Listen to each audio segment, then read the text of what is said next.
Hey guys, tjnbaptiste here. So today I'll just be answering some questions from the Q&A I posted on Instagram. So let's see what you guys asked me. So the first question is, how do you balance home, family, and work life?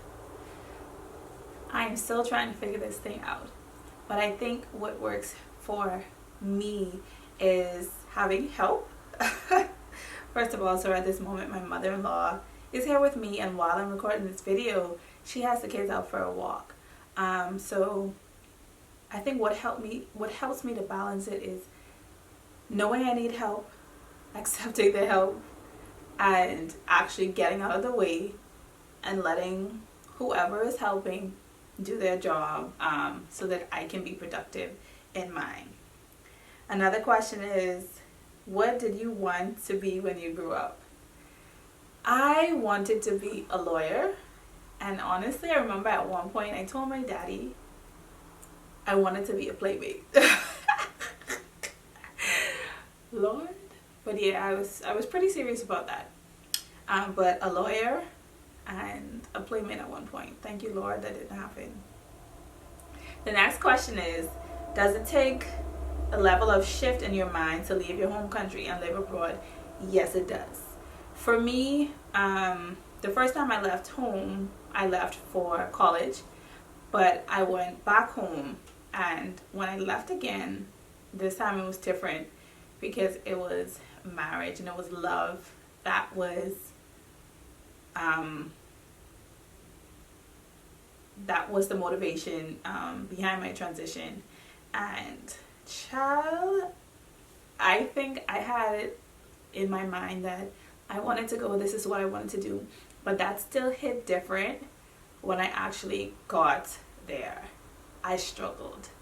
I was lonely, and it caused some issues in our marriage, but praise God that we worked those out. But yes, it does take it takes a lot to transition, especially if you're transitioning to somewhere where you have no family and you have no friends. Another question is, what advice would you give to your 25-year-old self? At 25, I was married and I was living in Boston. Be patient with yourself. Be patient and enjoy where you are. Enjoy what's happening and do better to adjust. I think at 25, I thought I should be, in my mind it's just like I have this timetable of events. I should have been finished college by now. I should have done all these things professionally, academically, and I had not done that. And so I would just tell myself to be patient and put more into finding out who you are, what motivates you, what you're passionate about, and then go after that instead of trying to chase education just because society says this is what you should be doing.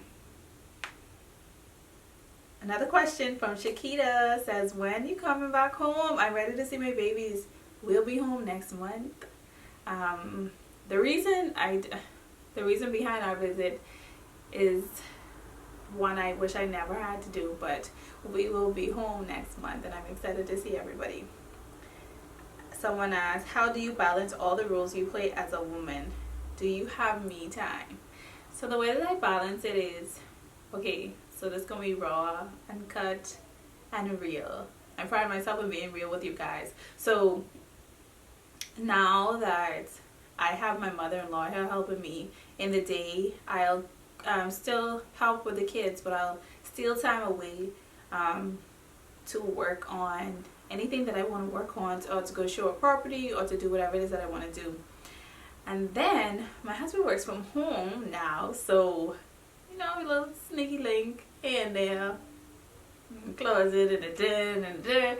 So, and then my me time is mostly at night. I stay up late. I'm a night owl, and so I will be up late just watching a movie, eating something, eating cotton candy, like living my best life while everybody's sleeping, and I love it. I enjoy the silence. I enjoy that there's no mommy and at that moment. And then I also take time away to go get my nails done. That is something that I love to do. I love having my feet and hands nicely manicured at all times. And so that is also something that I steal time away to do, and it helps. What advice would you give to an ambitious woman in her dating season? Girl, do you. Do you. And while you're working, work hard, but still set aside some time for your personal life. Don't just delve into work, but make your personal life a priority just as you've made your career. How do you keep yourself and everyone happy?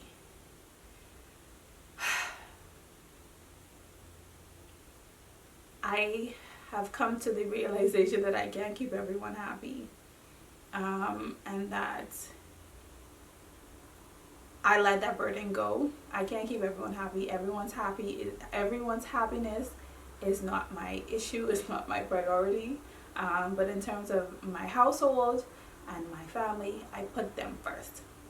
Before anybody, my husband and my children are first. I don't care who says what, who feels what.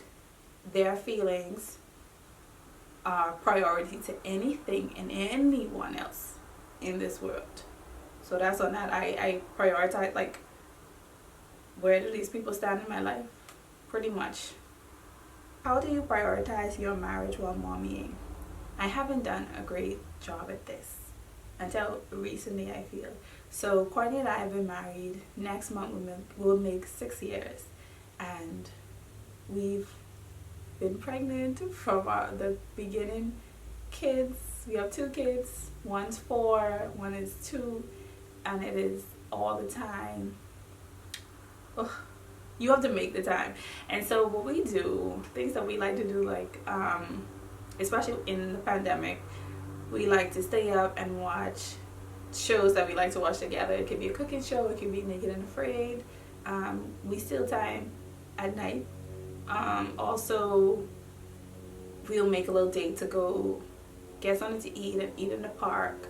It's never long, but it's always what we need. And I find that we both have to be intentional to make each other a priority and to make time to connect and to communicate beyond mommy and beyond daddy, beyond realtor, beyond what my husband does. And so you have to prioritize and you have to be intentional about it, whether it's setting up a cute date in the dining room after the kids go to bed. And for me, that how to prioritize your marriage while mommying, put those kids on a schedule. My kids are on a schedule for their sleep especially. So 1 o'clock, 1:30, my kids are taking a nap. Period. Even if they don't sleep, they're gonna lay down. And then 8:30, 9 o'clock during the week is my kids' bedtime. And that I don't waver on that. It's strict because it helps me, it gives me time.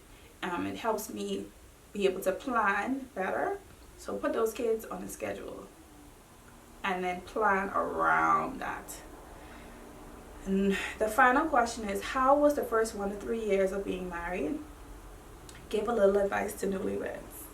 Okay, so Courtney and I eloped. We got married 2 days after he proposed. I know, crazy, right? 1 year after dating. Year 1, we were separated for 7 months of our, the first 7 months of our marriage. I was in the Bahamas, Nassau, Bahamas, and Courtney was in Boston. It was hard. That first 7 months was hard. And then once I moved to Boston, we quickly found out that we were pregnant shortly after that. And so I would say the first 3 years of marriage was hard. It was hard. There were times where I think because there was so much transition and so much happening all at one time, I didn't have the tools needed to process everything, to process it effectively. To effectively process and to effectively manage my emotions and my feelings. And also, I really didn't know how to separate my feelings from reality. The advice I would give to newlyweds is to over communicate. Give yourself grace in that 1 to 3 year period. It's just like a baby trying to walk, and when you fall, you get back up, and you get back up together. And I think it's all about creating. Now you're not just one person. Now you've come together and you've created this unit, this covenant, and now is where you learn to walk together and not separately. So I would say take time and make it a priority. Establish yourself as a unit, and that could be making connections, friends, having friends in common, other couples, dates. Keep dating. Don't let dating stop after you get married. Keep things romantic. Keep things moving. And like, when I say moving, I mean like, don't get boring just because you're married. Spice things up. Keep things spicy. Keep it cute. Keep saying I love you every day. Writing letters. Whatever those cute things were that you were doing while you were dating, keep those up.